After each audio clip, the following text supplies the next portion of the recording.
Greetings everyone and welcome back to Formula 1 Challenge VB, also known as the Formula 1 All Seasons mod for the game F1 Challenge 9902 on the PC. Obviously, as the name would imply, this mod allows you to drive every single season that has ever been raced, currently in F1. Obviously, we're going to be starting where the series all started at, where it started entirely, at the 1950 season. We are going to be driving for the Alta Works team, replacing the driver's seat of not Jeff Crosley, that's going to be our teammate. What I meant to say was Joe Kelly. Jeff Crosley will be our teammate, as I aforementioned.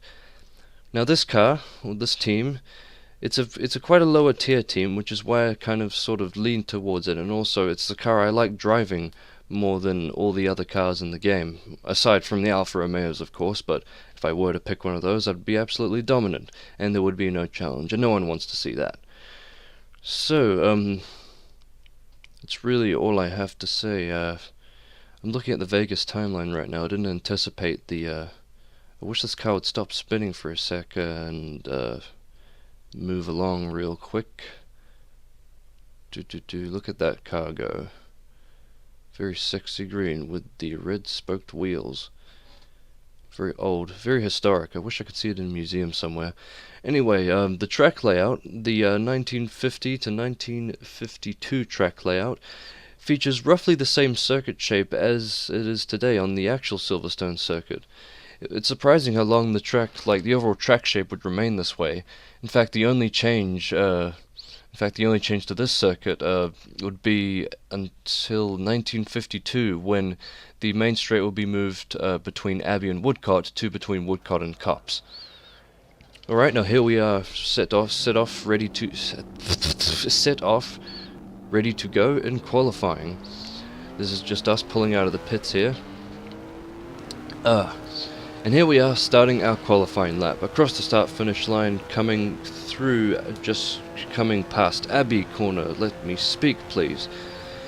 Here we are coming into Woodcott. You can take this corner flat out if you take the best possible line through this corner, which I think I did actually, just looking at the video there, but I let off just to be sure anyway, which is what you should do. Now coming up to I believe it Copse is, and it is a third gear corner this time.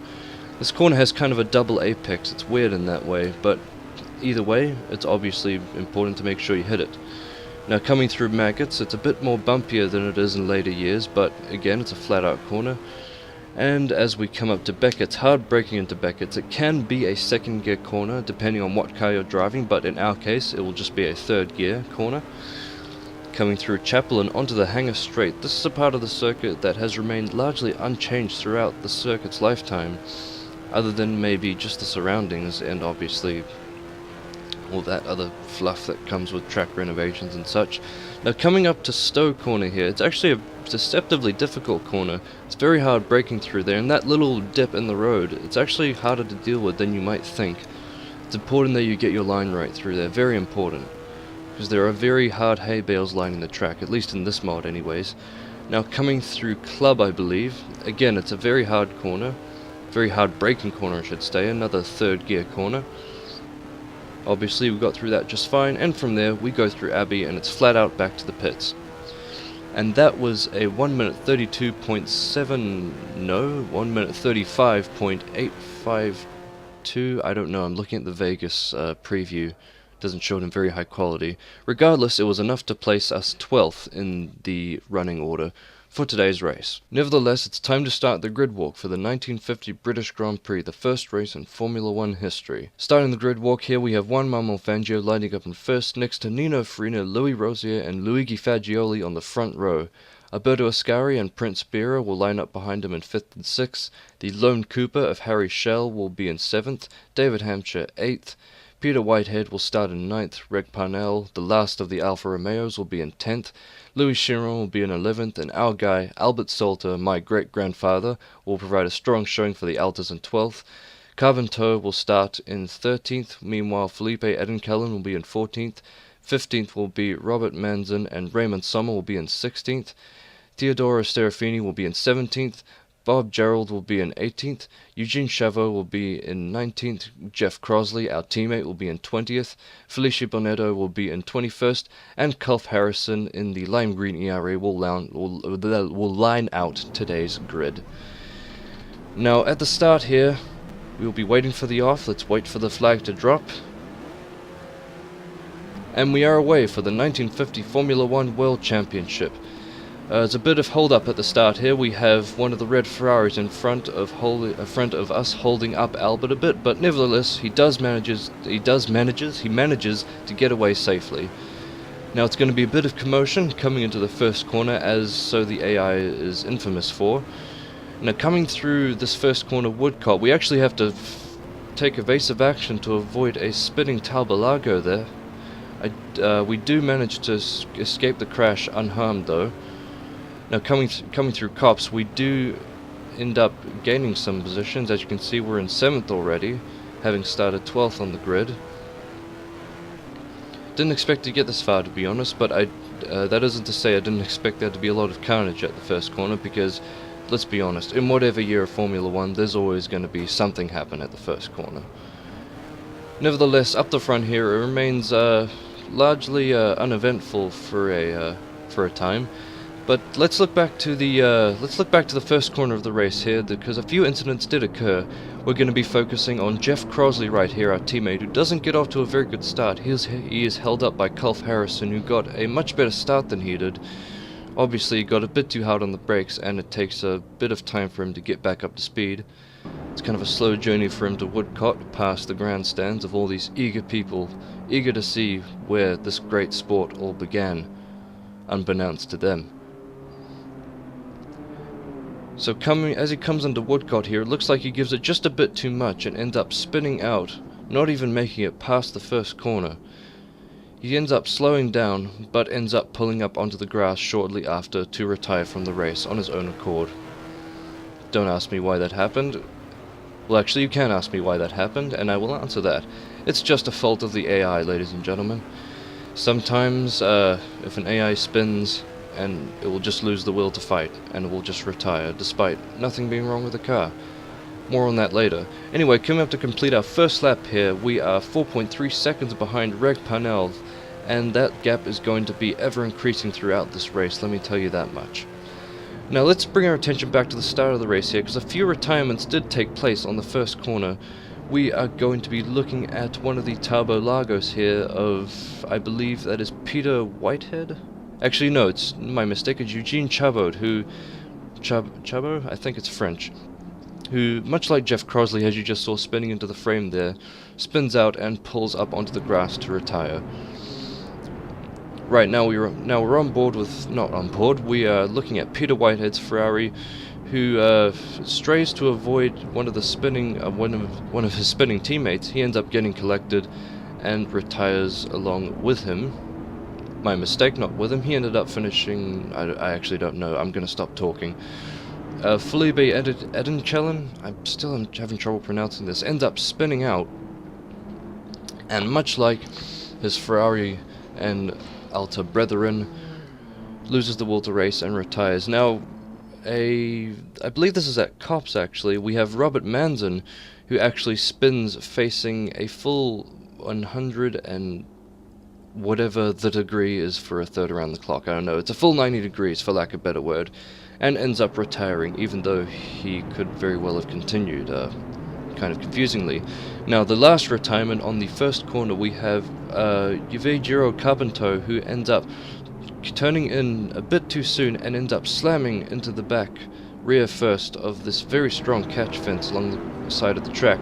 Now, using our state-of-the-art onboard cameras here, we can get a better view of how this happened. By the looks of it, he gets a bit wobbly coming into Woodcott, ends up getting given a nudge by one of the Ferraris, and ends up rear wheels off the ground in the barrier. He will end up abandoning his car and retiring shortly after. Coming back on board with Albert Salter here, he's resting easy up in 7th here. It's on the second lap, obviously, continuing on from where we last left off. Nothing much has happened, nothing much actually does happen for a while now. It ends up being a pretty boring race for Albert, but I assure you things will pick up later on. But as for now, he's sitting pretty in 7th. Just as long as he brings the car home, that's all he's worried about right now. As for all the retirements that took place on the first lap, there was a grand total of 6 retirements on the first lap. That is an astronomical number compared to today's standards, but back then, like, large numbers of retirements were pretty frequent back then. In fact, I think in the real-life British Grand Prix in 1950, only 10 cars ended up finishing, or I think, don't quote me on that. Anyway, we're going on board with Louis Rosier, who on the approach to Stowe, ends up giving it a bit too much and ends up collecting Felicia Bonetto, who ends up going through the corner a bit wider than he should, and takes off Louis Rosier's right rear wheel. Coming on board with Louis Rosier now, we'll get a bit more insight to see how this happened. He gets a bit wobbly once he comes up beside one of the other red cars. It looks like a Maserati. Ends up spinning, and as you can see, wheel flyings across the screen, and that is Louis Rosier out of the race. Now, to get another look on this accident, we're going on board with Felicia Bonetto, who laid witness to this accident, and here it is. He, however, remained unscathed and later went on to continue, only to cut to his race-ending accident a lap later.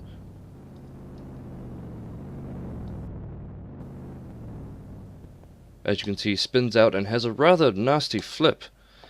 However, thankfully these drivers are taped onto their seats with very, very strong duct tape. Otherwise he would have surely died in that. He would have been flung into space and it wouldn't have been pretty.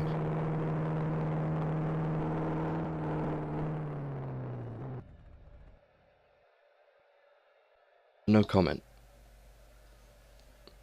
Oh yeah, in this game, despite cars flipping, they do end up getting reset back onto all 4 wheels, but nevertheless they will retire, as that's what this game counts as a retirement, which it probably should.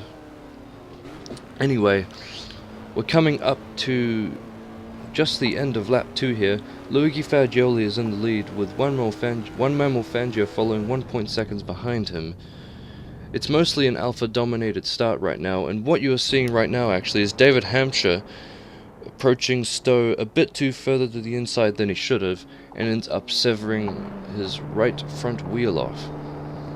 Let's get a better view on this. Boom, there goes the right front wheel, and that is most definitely, undoubtedly, a retirement for David Hampshire. Another Ferrari out of the race. We're going to rejoin back with Albert on lap 6 here. We see yellows being waved. Now watch the right rear mirror. Oh, actually, wait, no, sorry. Wrong clip.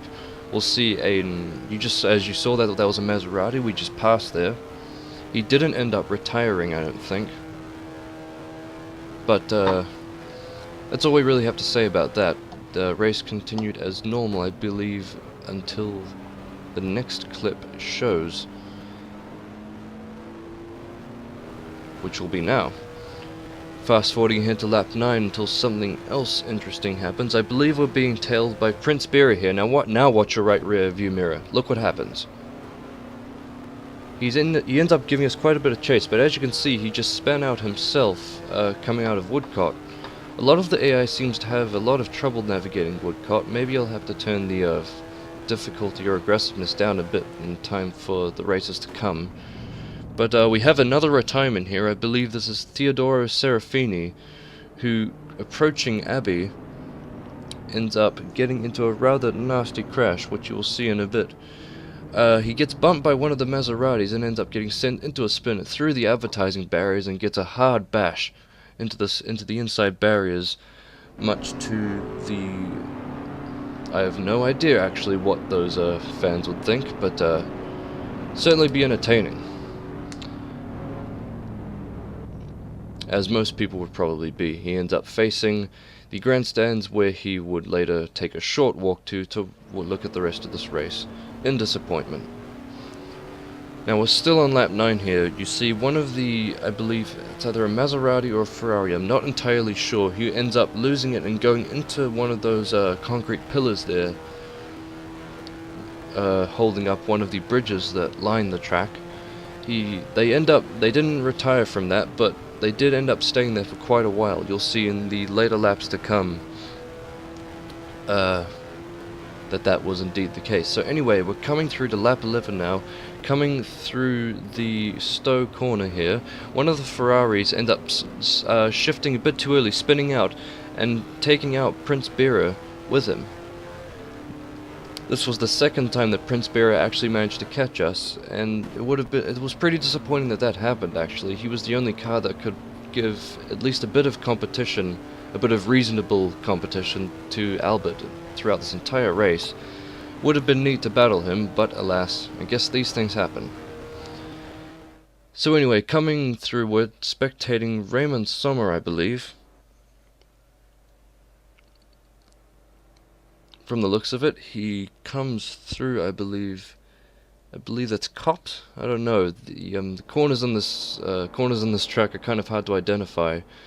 He ends up spinning, faces the barrier, forgets his reverse gear exists, and just crashes into the barrier and retires. So we're now at 12 laps in now, we're halfway in. Luigi Fagioli leads the pack with 1.8 seconds on Juan Manuel Fangio, who's currently sitting in second right now. Nino Farina, of course, will be behind him in third, 3.2 seconds behind. He is followed, surprisingly, by the lone Cooper of Harry Schell in fourth, who's giving surprisingly good chase for the Alphas. And in one case, he's giving one of the Alphas of Reg Parnell a run for his money. He's sitting in 17th, with 17.9 seconds behind on Luigi Fagioli. It's quite surprising. I didn't expect the lone Cooper in this race to do this well. It didn't do well in real life as far as I'm concerned. Anyway, we have the last retirement of the race. This is Louis Chiron's Maserati, I believe. He's coming up behind Albert, and ends up losing it and smashing into one of the concrete hay bales that protects one of the bridge supports, just coming into Abbey, or just leaving Abbey rather. Here we can see an alternate view of this accident. He ends up giving it too much, gets a bit loose, can't get control of the car, and ends up crashing into the hay bales, as you just saw. That will put an end to his race, and he will be the last retirement for today. My throat's getting really dry.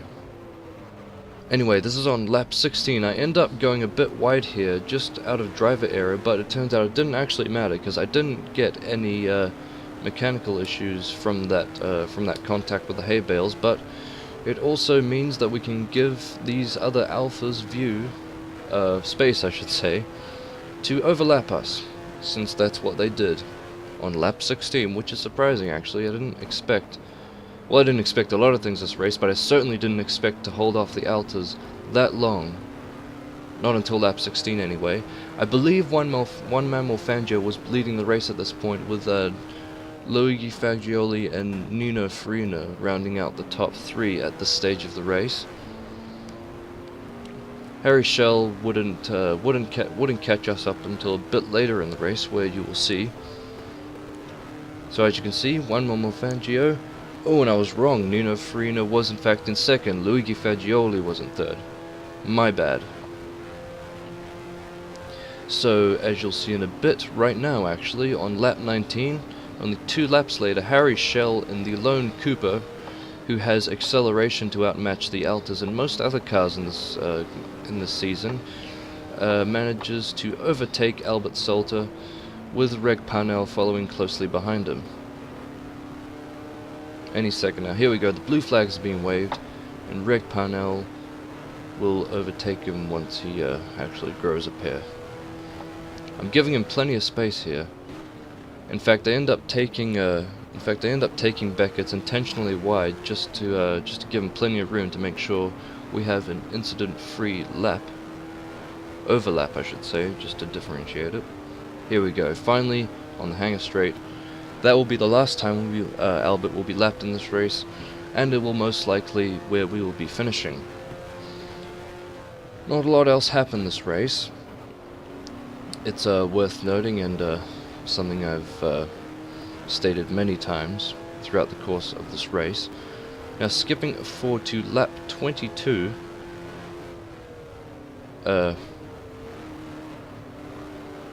there's a car on the side of the road, I guess.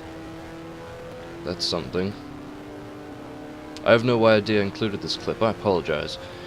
So coming up to, oh my god, we're still on lap 22, my god. My god, my god. What I should be saying, when I can gather my thoughts, that one of the Ferraris, have no idea which Ferrari it is. I need to memorize the numbers of the drivers, but we end up lapping someone. Albert Salter, in the Alta, ends up lapping a Ferrari. That just happened. It's right near the end of the race, but it's at least something to commentate on to make this race a bit less boring. So we're on our final lap here, lap 23 after being lapped, and Manuel Fangio will bring home the gold trophy for the first ever British Grand Prix. He'll be followed 4.5 seconds behind by Nino Farina in second. Luigi Fagioli will be behind Manuel Fangio by 10.5 seconds this time. And if my memory serves me correctly, Harry Schell should be following close behind him in a bit. There he is, Harry Schell, 25.661s behind him. 661s behind him? No, seconds. Greg Parnell, 5th, 31.45 seconds behind. And of course, Albert Salter, being in 6th, will be the position that he will remain in until the end of the race, which is pretty soon, actually, as we come up to it. I'm definitely going to get some water after this. My throat is stone dry. Now, as we can see, Harry Schell, no, not Harry Schell, Albert Salter takes home 6th position for the British Grand Prix in his, along with everyone else's first ever race, but the day belongs to one Manuel Fangio, a brilliant drive for the Alfa Romeo team. Still a masterclass performance. He clocks in at 36 minutes 52 seconds with an average speed of 181.6 kilometers an hour. Let's take a look at the final positions here. One Manuel Fangio, Nino Farina, Luigi Fagioli will round out an Alpha top 3 finish, with Harry Schell serving to break the bond, with Greg Parnell finishing 5th. Albert Salter ends up being the last person to get lapped in the race, with the 2 ERAs of Colt Harrison and Bob Gerald pulling together a surprisingly good finish in 7th and 8th, I believe. It's weird to have happen. ERA wasn't that good of a car, to my knowledge. Turns out all but 10 cars managed to retire from the race. All the DNFs you see were all the drivers you saw that just pulled off and retired on their own accord, while the drivers that were labeled as having an accident did have wheels severed. They had serious accidents that weren't the AI's fault. No, definitely not. Not at all. So anyway, only 10 cars managed to finish the race, and Albert Salter was thankfully one of them. Let's take a look at the point standings after this race. Juan Manuel Fangio, Nino Farina, Luigi Fagioli, Harry Schell, and Greg Parnell will be the only 5 drivers to score points here. The point system back then meant that only the first 5 cars that finished were counted for points, with 1 point being awarded to the fastest lap of the race, which ended up going to Albert Salter, a very well-deserved point for the Alta team today. And with that, the 1950 British Grand Prix has come to a close. Very well-deserved win for Juan Manuel Fangio and the Alphas, providing another stellar drive for the Argentinian, unbeknownst to anyone at this point in time, obviously. Albert Salter will be sitting pretty in 6th before we arrive at Monaco in a couple of weeks' time, probably. And that is all I have to say. Thank you very much for watching, and we will see you next time at the Monaco Grand Prix. Take care, and I'll see you later. Bye-bye.